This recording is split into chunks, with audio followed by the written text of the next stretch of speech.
Nous allons lire dans Jean chapitre 16, versets 5 à 11. Maintenant, je m'en vais vers celui qui m'a envoyé, et aucun de vous ne me demande où vas-tu. Mais parce que je vous ai dit ces choses, la tristesse a rempli votre cœur. Cependant, je vous dis la vérité. Il vous est avantageux que je m'en aille, car si je ne m'en vais pas, le consolateur ne viendra pas vers vous. Mais si je m'en vais, je vous l'enverrai. Et quand il sera venu, il convaincra le monde en ce qui concerne le péché, la justice et le jugement. En ce qui concerne le péché, parce qu'il ne croit pas en moi. La justice, parce que je vais au Père et que vous ne me verrez plus. Le jugement, parce que le prince de ce monde est jugé. Nous avons lu dans Jean, chapitre 16, versets 5 à 11. Nous vous avons déjà présenté, lors de la crucifixion, la présence du Dieu le Fils et la manifestation du Dieu le Père. Dieu le Fils, dans la présence de Jésus-Christ, il était en croix et il s'était exprimé avec les 7 paroles que nous avons vues ensemble. Père, pardonne-leur, car ils ne savent pas ce qu'ils font. Deuxième parole adressée aux brigands en croix. Je te le dis en vérité, aujourd'hui tu seras avec moi dans le paradis. Troisième parole à Marie, sa mère, et à Jean, le disciple bien-aimé. À Marie, femme, voilà ton fils, et à Jean, voilà ta mère.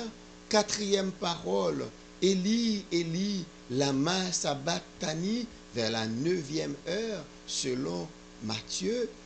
La 5e parole, j'ai soif. La 6e parole, tout est accompli.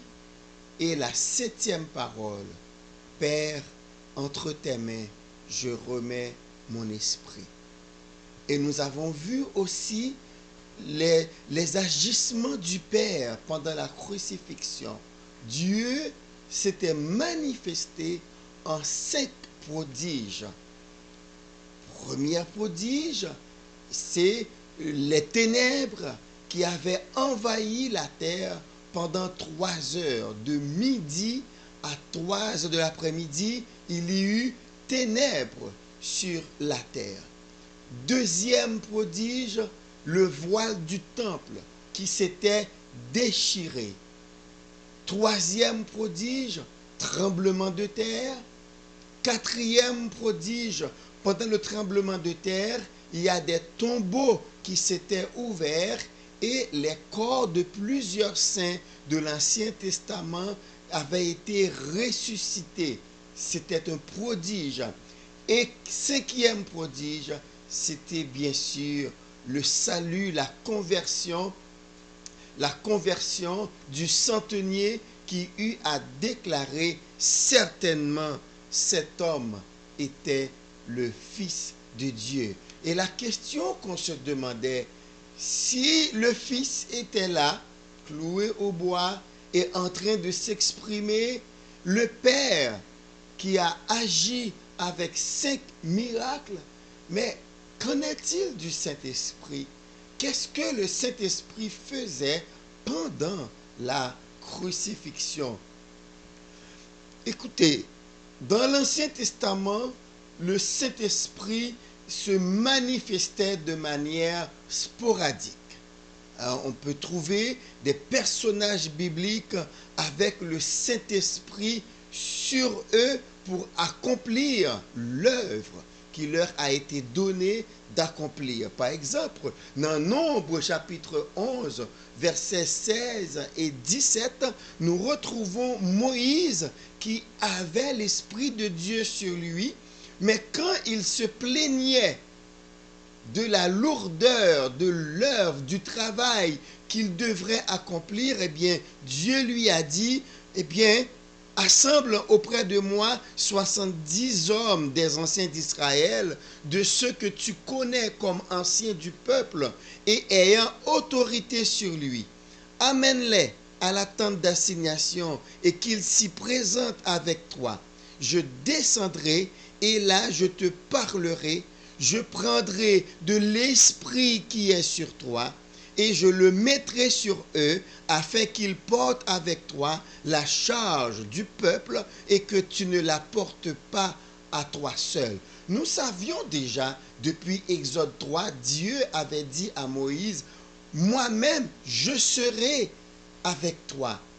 Mais là nous retrouvons explicitement le fait que Moïse avait sur lui l'Esprit de Dieu.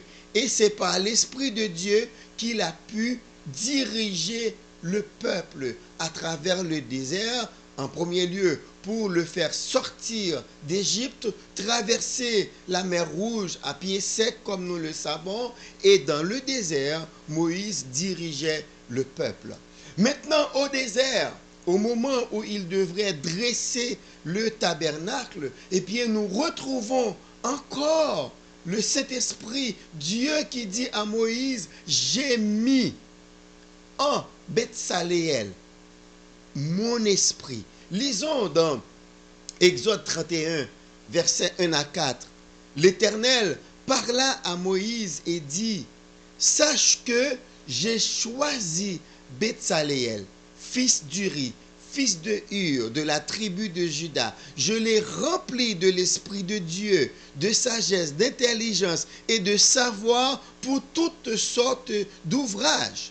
Je l'ai rendu capable de faire des inventions, de travailler l'or, l'argent et l'airain, de graver les pierres à enchâsser, de travailler le bois et d'exécuter toutes sortes d'ouvrages. Donc là, nous retrouvons Betsaléel qui avait l'Esprit de Dieu pour faire tout travail d'art. Et nous savons que dans le tabernacle, c'était riche parce qu'il y avait des pierres qu'il fallait enchâsser dans de l'or, avec de l'or. Eh bien, Betsaléel pouvait faire ça.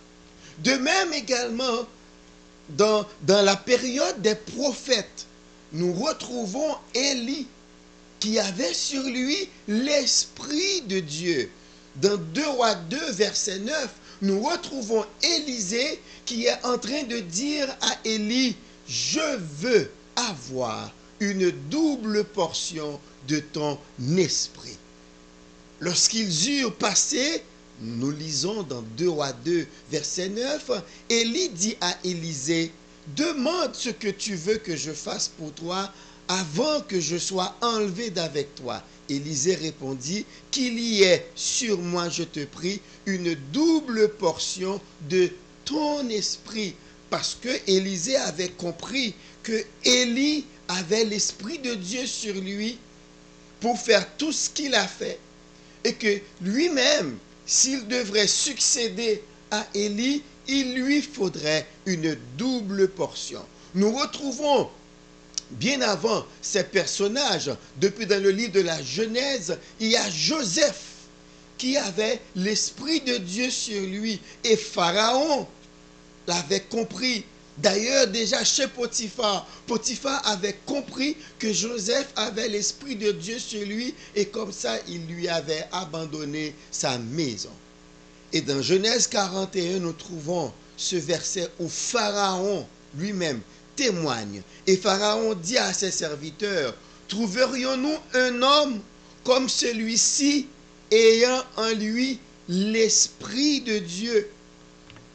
Mais maintenant, quelle va être la différence entre la présence de l'Esprit de Dieu que nous retrouvons dans l'Ancien Testament qui a permis aux prophètes, qui a permis aux personnages d'accomplir leur mission et même le Saint-Esprit leur a permis de souffrir et sans se décourager, comme le cas de Jérémie qui a été jeté dans un puits plein de boue.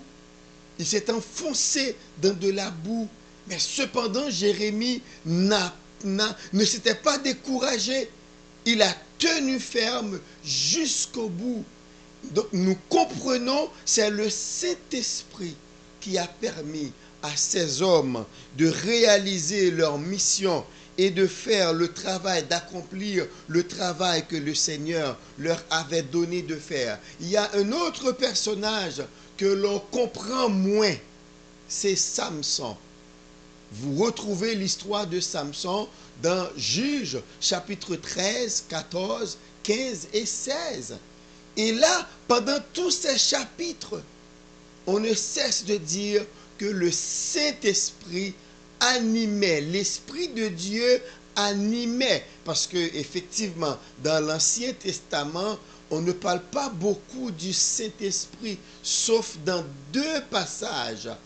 Dans Somme 51, où David dit, ne me retire pas ton Esprit Saint. Et dans Ésaïe 63, verset 10, où Ésaïe parle de la tristesse que le peuple a causée à l'Esprit Saint. C'est seulement dans ces deux passages que l'Esprit de Dieu est qualifié de saint. Mais maintenant, dans le Nouveau Testament, c'est là que nous allons apprendre à parler du Saint-Esprit. Voyons comment le Saint-Esprit agissait. Quand Jésus est arrivé, quand il a commencé son ministère, nous retrouvons ce verset dans Luc. Dans Luc chapitre 4, verset 1er, où il nous est dit, Jésus, rempli du Saint-Esprit, revint du Jourdain et il fut conduit par l'Esprit dans le désert. Donc déjà, Jésus est rempli du Saint-Esprit. Ah, d'ailleurs, depuis dans l'Annonciation, dans Luc, chapitre 1er, où Marie va recevoir la visite de l'ange Gabriel qui va l'annoncer, lui annoncer qu'elle va devenir enceinte, bien, il avait bien dit que l'Esprit de Dieu va reposer sur lui. Donc Jésus est né par l'opération du Saint-Esprit et pendant tout son ministère, on a vu la marque du Saint-Esprit dans la vie de Jésus. Dans Luc 4, verset 18, Jésus-Christ va lire « L'Esprit du Seigneur est sur moi, parce qu'il m'a oint pour annoncer une bonne nouvelle aux pauvres. Il m'a envoyé pour guérir ceux qui ont le cœur brisé, pour proclamer aux captifs la délivrance et aux aveugles le recouvrement de la vue, pour renvoyer libres les opprimés, pour publier une année de grâce du Seigneur. » C'était ça le cahier de charge de Jésus. Quand il parle, la délivrance des captifs, le recouvrement de la vue de ceux qui sont aveugles, la purification des lépreux. Tout cela, Jésus-Christ ne pouvait le faire que par la puissance du Saint-Esprit. Parce qu'au verset 21, il va méditer sur ce qu'il a lu pour dire aux gens, eh bien, aujourd'hui, cette parole de l'Écriture que vous venez d'entendre est accomplie. Ça veut dire que c'est lui qui est revêtu du Saint-Esprit pour accomplir tout ce qu'il vient de dire dans Ésaïe chapitre 61 que nous savons. Donc, le Saint-Esprit a accompagné Jésus. Et Jean-Baptiste, dans son témoignage de Jésus, il a dit, moi, je ne fais que vous baptiser d'eau. En Matthieu 3, verset 11, mais il va venir après moi quelqu'un de plus puissant que moi. Je ne suis même pas digne de délier la courroie de ses sandales, mais lui, c'est lui qui va pouvoir vous baptiser dans l'esprit et dans le feu. Matthieu 12, 32. Quand Jésus a commencé à faire ses miracles, les pharisiens voulaient attribuer le fait qu'il chasse des démons par Béelzébul. Et là, il les a mis en garde contre le péché, contre le Saint-Esprit. Et de plus, les miracles de Jésus ont été qualifiés de manifestations de puissance. Pourquoi est-ce que nous vous disons tout cela? C'est pour vous dire que sans le Saint-Esprit, on n'est capable de rien. Et je vais vous le prouver. Je vais vous le prouver à travers les disciples de Jésus-Christ. Comment, avant la venue du Saint-Esprit, comment ils étaient. C'est vrai, avec Jésus, ils ont passé 3 ans à voir ce que Jésus faisait. Ils étaient les témoins de ce que Jésus faisait, les premiers témoins. Mais cependant, ils étaient restés des hommes naturels avec tous les penchants des hommes. Par exemple, quand on a arrêté Jésus, eh bien, il y a une prophétie qui s'était accomplie parce que Jésus-Christ l'avait dit. Jésus-Christ avait dit, la prophétie est là, eh bien la prophétie doit s'accomplir. J'ai frappé le berger et le troupeau a été dispersé. C'est Jésus qui le disait. Et les disciples, pendant le jugement de Jésus, ils n'étaient pas là. Pierre et Jean avaient suivi Jésus chez Caïphe, chez Anne. Oui, mais vous vous rappelez comment est-ce que Pierre, devant une servante, avait renié Jésus pour dire que moi, je ne le connais pas.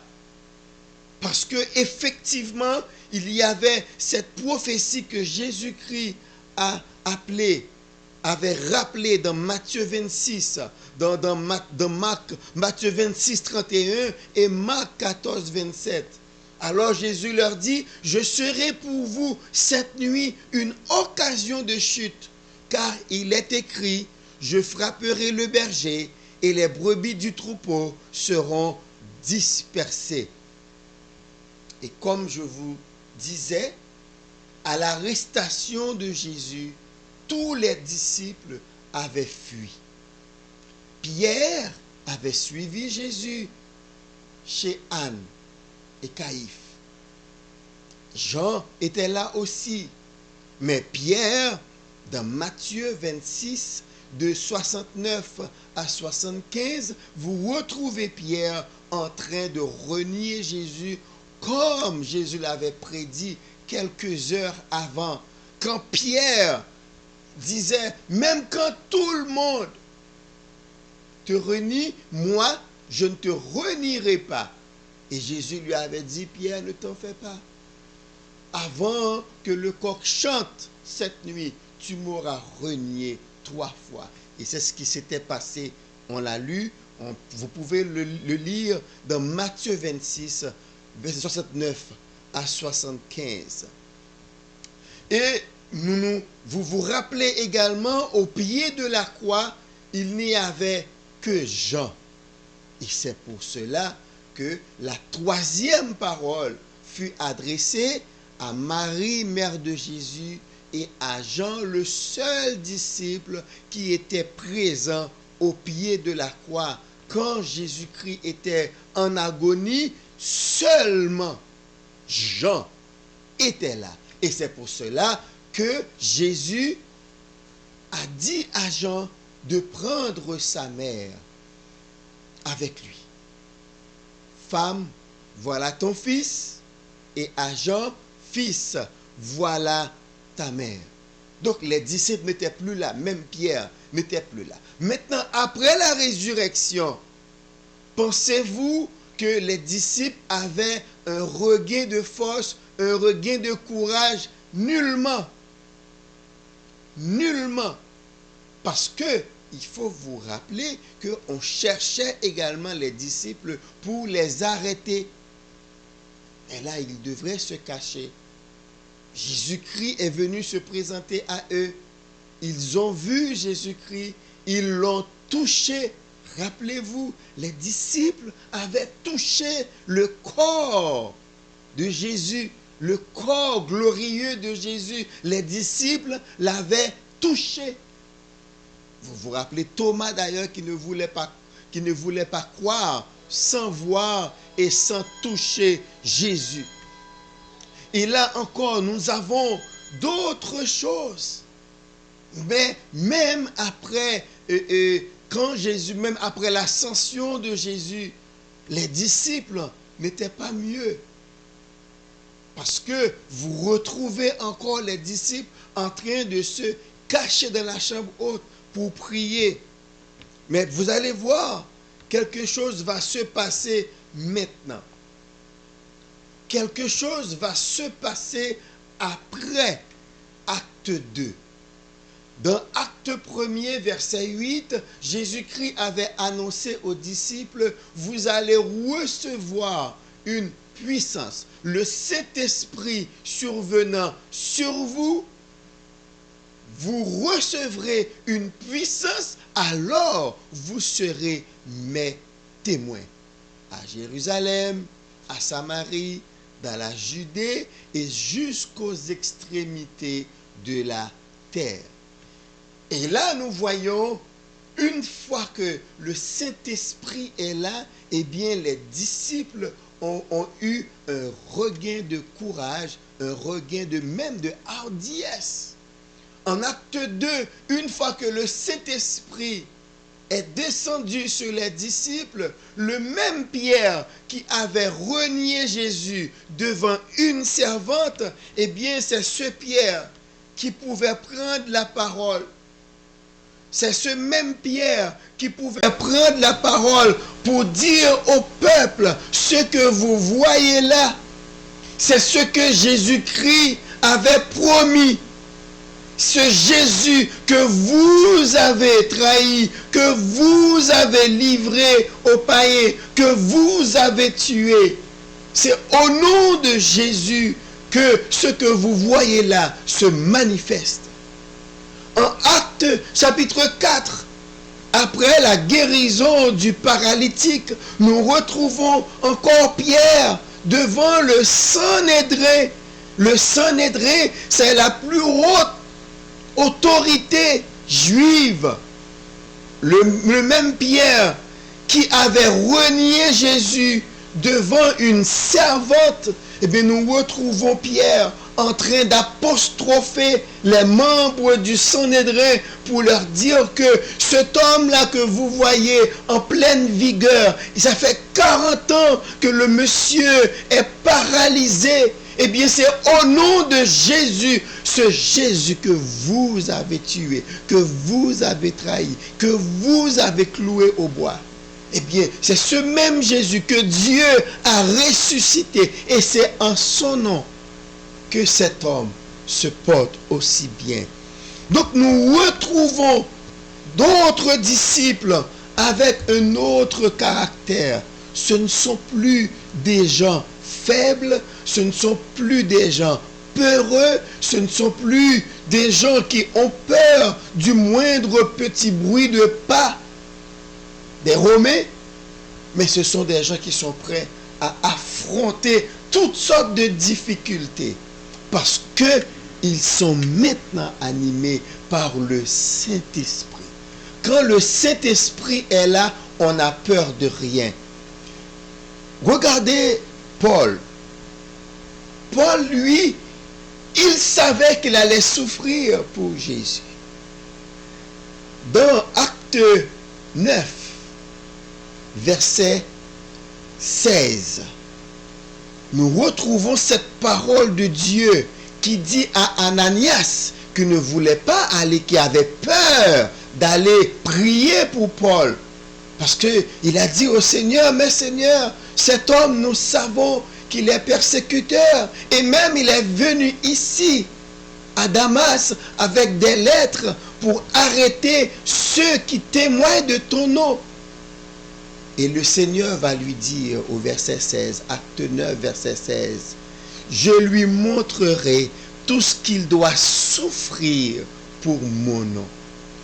Paul savait qu'il allait souffrir pour le nom de Jésus, mais malgré cela, il a tenu à accomplir sa mission.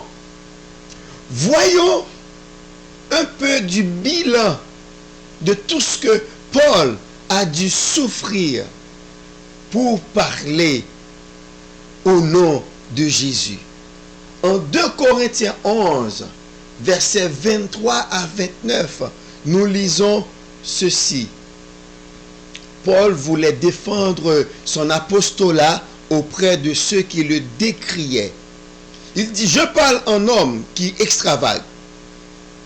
Je le suis. Il dit, est-ce que les autres sont ministres de Christ?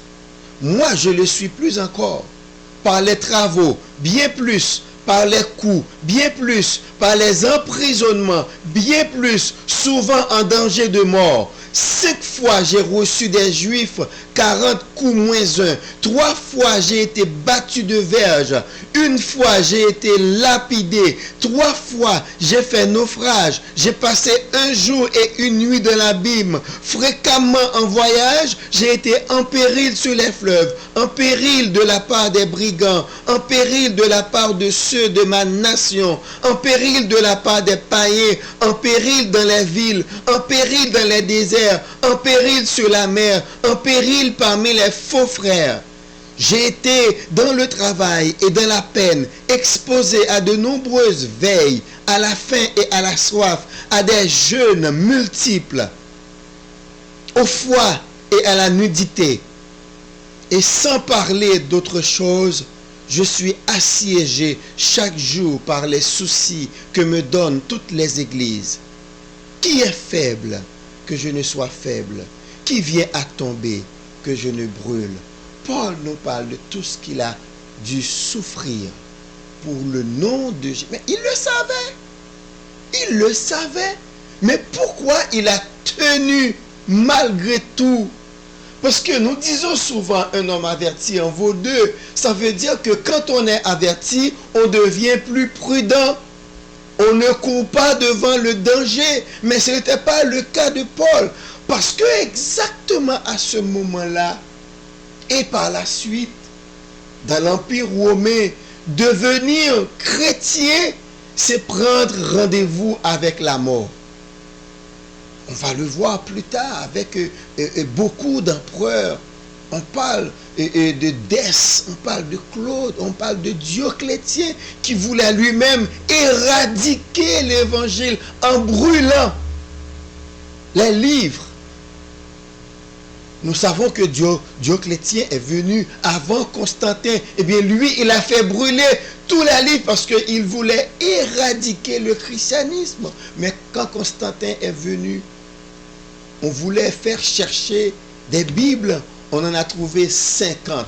Dioclétien n'avait pas pu faire disparaître la Bible. C'était juste une parenthèse.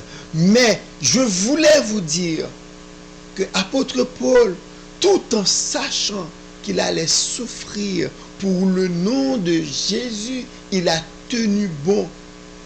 Et dans 2 Timothée, il eut à dire, j'ai tenu ferme, j'ai achevé la course. Je l'ai achevé. J'ai fait ce qu'il m'était demandé de faire. Mais grâce à qui? Grâce au Saint-Esprit. Et quand nous retrouvons Jésus en croix, nous comprenons aussi le Saint-Esprit était aux côtés de Jésus pour l'aider à affronter la croix, les injures, les coups, la couronne d'épines, tout ça, la trahison de ses disciples, l'abandon de ses disciples, tout ça, Jésus avait pu les affronter grâce au Saint-Esprit qui ne l'avait jamais abandonné. La leçon pour nous aujourd'hui, si vous vous rendez compte que vous avez de la difficulté à témoigner du nom de Jésus dans votre entourage, dites-vous bien, vous n'avez pas encore laissé le Saint-Esprit toute la place dans votre vie. Apôtre Paul va nous dire, ne soyez pas remplis de vin, ne vous enivrez pas, c'est de la débauche. mais soyez remplis du Saint-Esprit. C'est quoi être rempli de cet esprit? Faisons une analogie. Quand quelqu'un est rempli de vin, comment vous le voyez? Le vin prend le contrôle de sa personne. Il peut dire des choses qu'il n'a jamais pensées. Il peut même accomplir des actes qu'il n'aurait jamais posés s'il avait toute sa tête, parce que c'est le vin qui le conduisait. Mais quand on est rempli de cet esprit, alors on peut accomplir les œuvres de Dieu. Une autre chose, la raison pour laquelle Dieu nous donne le Saint-Esprit.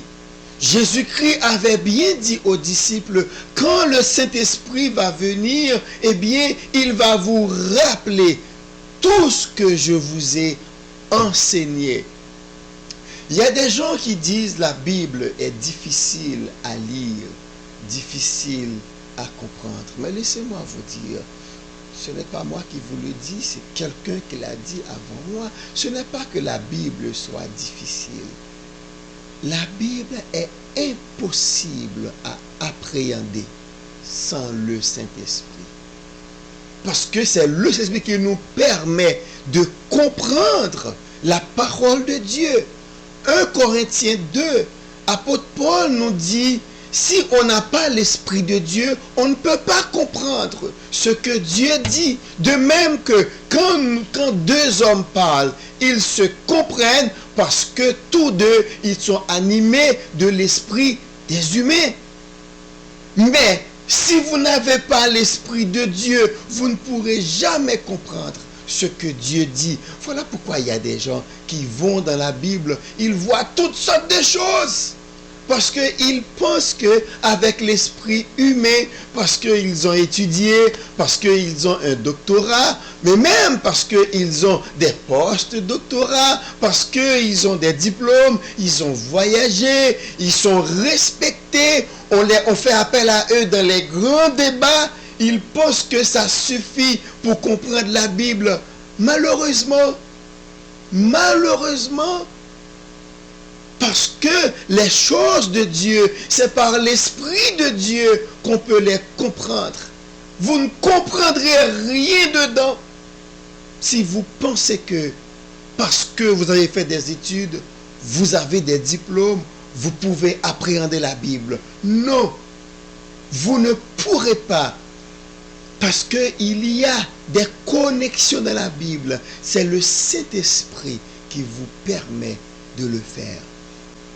Une chose que nous voulons vous recommander, laissez-vous remplir par le Saint-Esprit. Mais maintenant, comment nous laisser remplir par le Saint-Esprit, nous laisser dominer par le Saint-Esprit? Eh bien, la réponse est là dans la parole de Dieu. Éphésiens 5, versets 18 et 9, nous lisons pour vous. Ne vous enivrez pas de vin, c'est de la débauche. Soyez au contraire remplis de l'esprit. Entretenez-vous par des psaumes, par des hymnes et par des cantiques spirituels, chantant et célébrant de tout votre cœur les louanges du Seigneur. Verset 20. Rendez continuellement grâce pour toutes choses à Dieu le Père, au nom de notre Seigneur Jésus-Christ. Voilà. Maintenant que nous sommes confinés à la maison, eh bien, c'est le moment de nous exercer. Il est dit ici, entretenez-vous par des psaumes. Vous pouvez lire les psaumes.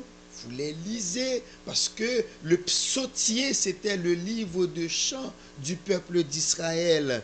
Il est dit par des hymnes, par des cantiques spirituels. Eh bien, les psaumes sont des chants, les hymnes sont des chants, les cantiques spirituels. Parce que vous allez trouver des gens, leur discothèque est remplie de musique mais il n'y a rien de Dieu dedans. Il n'y a rien pour Dieu dedans.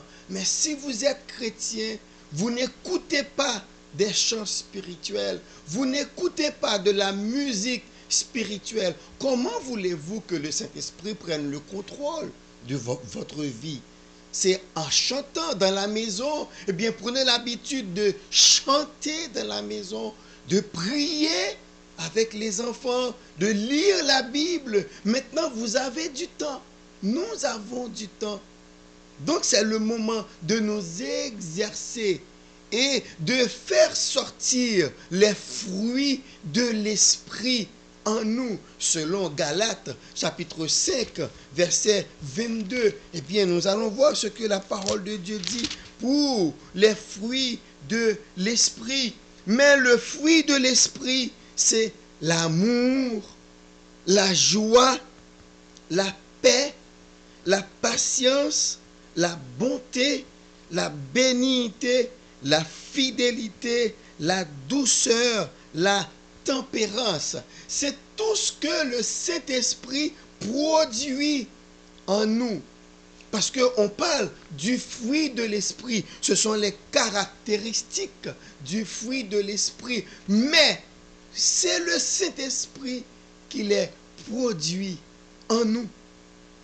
Eh bien, prions à ce que le Seigneur nous donne la grâce de laisser le Saint-Esprit produire ce fruit en nous pour le témoignage que nous devons donner au monde. On a vu les disciples, on a vu les prophètes, on a vu les patriarches, on a vu Joseph, nous avons vu Daniel. Daniel avait l'esprit supérieur, l'esprit de Dieu. Et maintenant, pour faire le travail de Dieu, ça prend le Saint-Esprit. Si vous ne l'avez pas, vous pouvez le demander, parce que c'est dans la Bible. Celui qui demande le Saint-Esprit, Dieu va le lui accorder. Nous avons le Saint-Esprit, parce qu'à notre conversion, tous les chrétiens convertis ont l'Esprit de Dieu. Mais maintenant, est-ce que l'Esprit contrôle leur vie? Est-ce que l'Esprit de Dieu envahit tous les domaines de leur vie? Certaines personnes laissent l'Esprit de Dieu à la porte, dans le vestibule. Mais l'Esprit de Dieu veut que nous lui ouvrions toute notre vie afin qu'il puisse contrôler toute notre vie. Et ainsi nous serons capables de faire de grandes choses pour Dieu selon la grâce que le Saint-Esprit va donner à chacun de nous. Prions le Seigneur. Cher Seigneur, merci de ce que tu nous as permis par le Saint-Esprit de délivrer ce message. Nous t'en remercions pour cette grâce et nous te prions pour tous ceux qui ont assisté, qui ont écouté ce message. Fais que, Père, ils puissent s'ouvrir à l'action du Saint-Esprit dans leur vie. Et ainsi, ils pourront accomplir de grandes choses. Parce que c'est toi qui as eu à le dire, que vous allez accomplir de plus grandes choses que moi. Parce que le Saint-Esprit sera là. Mais papa, combien d'entre nous laissent le Saint-Esprit inactif parce que nous voulons prendre le contrôle dans notre vie? Mais papa, donne-nous cette sagesse afin que nous laissions ton Saint-Esprit agir en nous afin d'accomplir les œuvres que Dieu a établies d'avance pour que nous puissions les accomplir. Dans le nom de Jésus que nous prions. Amen. Prendre la parole pour dire au peuple ce que vous voyez là, c'est ce que Jésus-Christ avait promis. Ce Jésus que vous avez trahi, que vous avez livré aux païens, que vous avez tué. C'est au nom de Jésus que ce que vous voyez là se manifeste. En Actes chapitre 4, après la guérison du paralytique, nous retrouvons encore Pierre devant le Sanhédrin. Le Sanhédrin, c'est la plus haute autorité juive. Le même Pierre qui avait renié Jésus devant une servante, eh bien nous retrouvons Pierre en train d'apostropher les membres du Sanhédrin pour leur dire que cet homme-là que vous voyez en pleine vigueur, ça fait 40 ans que le monsieur est paralysé. Eh bien, c'est au nom de Jésus, ce Jésus que vous avez tué, que vous avez trahi, que vous avez cloué au bois. Eh bien, c'est ce même Jésus que Dieu a ressuscité. Et c'est en son nom que cet homme se porte aussi bien. Donc, nous retrouvons d'autres disciples avec un autre caractère. Ce ne sont plus des gens faibles, ce ne sont plus des gens peureux, ce ne sont plus des gens qui ont peur du moindre petit bruit de pas des Romains, mais ce sont des gens qui sont prêts à affronter toutes sortes de difficultés parce qu'ils sont maintenant animés par le Saint-Esprit. Quand le Saint-Esprit est là, on n'a peur de rien. Regardez Paul. Paul, lui, il savait qu'il allait souffrir pour Jésus. Dans Acte 9, verset 16, nous retrouvons cette parole de Dieu qui dit à Ananias, qui ne voulait pas aller, qui avait peur d'aller prier pour Paul. Parce qu'il a dit au Seigneur, mais Seigneur, cet homme, nous savons qu'il est persécuteur. Et même il est venu ici, à Damas, avec des lettres pour arrêter ceux qui témoignent de ton nom. Et le Seigneur va lui dire au verset 16, acte 9, verset 16, je lui montrerai tout ce qu'il doit souffrir pour mon nom. Paul savait qu'il allait souffrir pour le nom de Jésus, mais malgré cela, il a tenu à accomplir sa mission. Voyons un peu du bilan de tout ce que Paul a dû souffrir pour parler au nom de Jésus. En 2 Corinthiens 11, versets 23 à 29, nous lisons ceci. Paul voulait défendre son apostolat auprès de ceux qui le décriaient. Il dit, je parle en homme qui extravage. Je le suis. Il dit, est-ce que les autres sont ministres de Christ? Moi, je le suis plus encore. Par les travaux, bien plus. Par les coups, bien plus. Par les emprisonnements, bien plus. Souvent en danger de mort. 5 fois j'ai reçu des Juifs 40 coups moins 1. 3 fois j'ai été battu de verge. 1 fois j'ai été lapidé. 3 fois j'ai fait naufrage. J'ai passé 1 jour et 1 nuit dans l'abîme. Fréquemment en voyage, j'ai été en péril sur les fleuves. En péril de la part des brigands. En péril de la part de ceux de ma nation. En péril de la part des païens. En péril dans les villes. En péril dans les déserts. En péril sur la mer, en péril parmi les faux frères. J'ai été dans le travail et dans la peine, exposé à de nombreuses veilles, à la faim et à la soif, à des jeûnes multiples, au froid et à la nudité. Et sans parler d'autre chose, je suis assiégé chaque jour par les soucis que me donnent toutes les églises. Qui est faible? Que je ne sois faible, qui vient à tomber, que je ne brûle. Paul nous parle de tout ce qu'il a dû souffrir pour le nom de Jésus. Mais il le savait. Il le savait. Mais pourquoi il a tenu malgré tout? Parce que nous disons souvent un homme averti en vaut deux. Ça veut dire que quand on est averti, on devient plus prudent. On ne court pas devant le danger. Mais ce n'était pas le cas de Paul. Parce que exactement à ce moment-là, et par la suite, dans l'Empire romain, devenir chrétien, c'est prendre rendez-vous avec la mort. On va le voir plus tard avec beaucoup d'empereurs.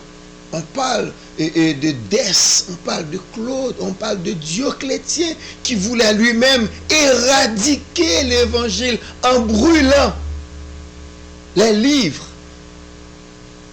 Nous savons que Dioclétien est venu avant Constantin. Eh bien, lui, il a fait brûler tous les livres parce qu'il voulait éradiquer le christianisme. Mais quand Constantin est venu, on voulait faire chercher des Bibles. On en a trouvé 50. Dioclétien n'avait pas pu faire disparaître la Bible. C'était juste une parenthèse. Mais je voulais vous dire que l'apôtre Paul, tout en sachant qu'il allait souffrir pour le nom de Jésus, il a tenu bon. Et dans 2 Timothée, il eut à dire, j'ai tenu ferme, j'ai achevé la course, je l'ai achevé, j'ai fait ce qu'il m'était demandé de faire. Mais grâce à qui? Grâce au Saint-Esprit. Et quand nous retrouvons Jésus en croix, nous comprenons aussi le Saint-Esprit était aux côtés de Jésus pour l'aider à affronter la croix, les injures, les coups, la couronne d'épines, tout ça, la trahison de ses disciples, l'abandon de ses disciples, tout ça, Jésus avait pu les affronter grâce au Saint-Esprit qui ne l'avait jamais abandonné. La leçon pour nous aujourd'hui, si vous vous rendez compte que vous avez de la difficulté à témoigner du nom de Jésus dans votre entourage, dites-vous bien, vous n'avez pas encore laissé le Saint-Esprit toute la place dans votre vie. Mais maintenant, comment nous laisser remplir par le Saint-Esprit, nous laisser dominer par le Saint-Esprit? Eh bien, la réponse est là dans la parole de Dieu. Éphésiens 5, versets 18 et 9, nous lisons pour vous. Ne vous enivrez pas de vin, c'est de la débauche. Soyez au contraire remplis de l'Esprit.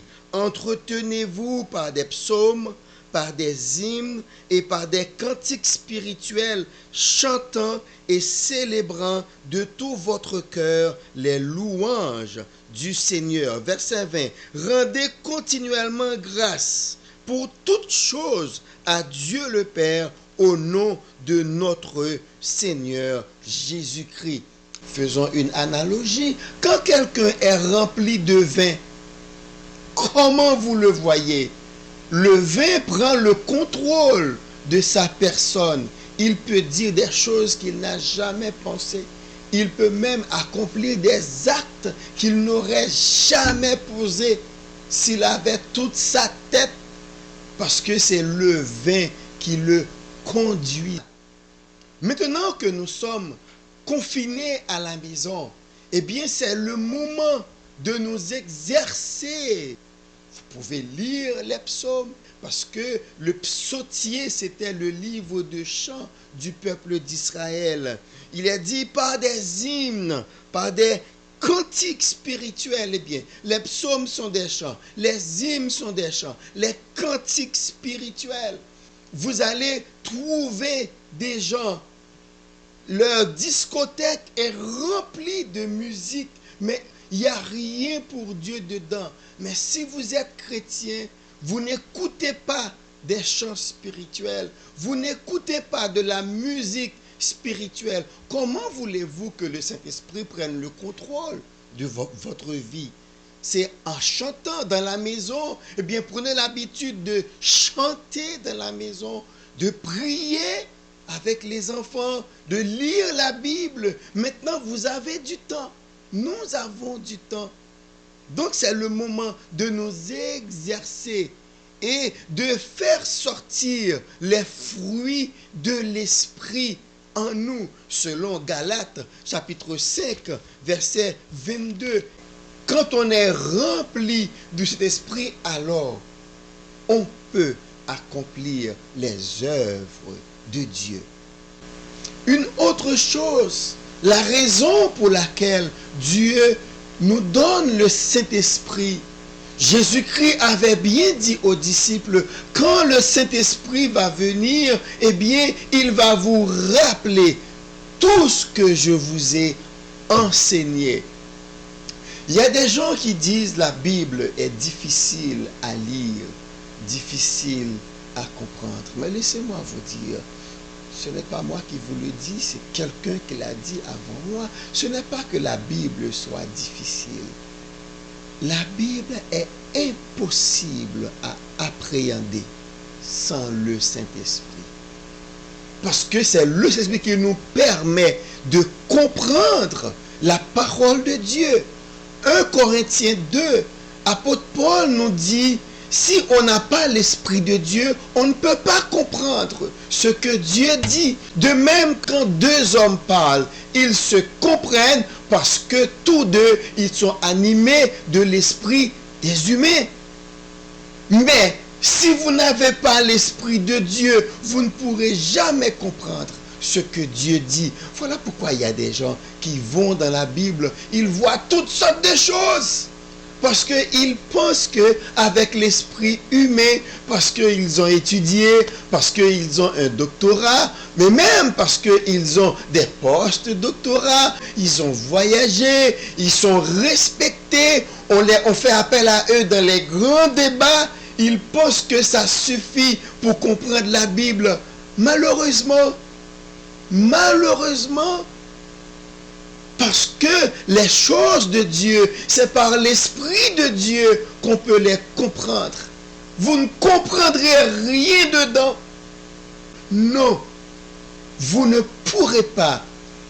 Parce qu'il y a des connexions dans la Bible. C'est le Saint-Esprit qui vous permet de le faire.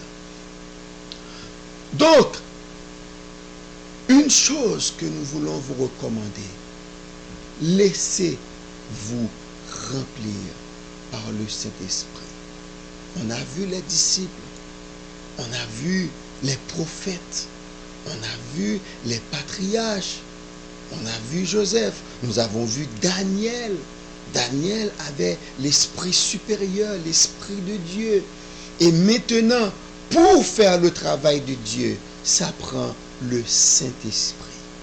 Si vous ne l'avez pas, vous pouvez le demander, parce que c'est dans la Bible. Celui qui demande le Saint-Esprit, Dieu va le lui accorder. Nous avons le Saint-Esprit, parce qu'à notre conversion, tous les chrétiens convertis ont l'Esprit de Dieu. Mais maintenant, est-ce que l'Esprit contrôle leur vie?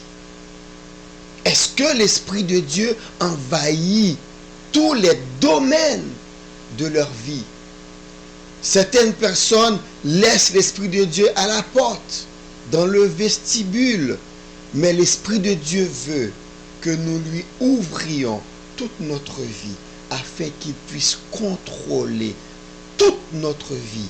Et ainsi nous serons capables de faire de grandes choses pour Dieu selon la grâce que le Saint-Esprit va donner à chacun de nous. Prions le Seigneur.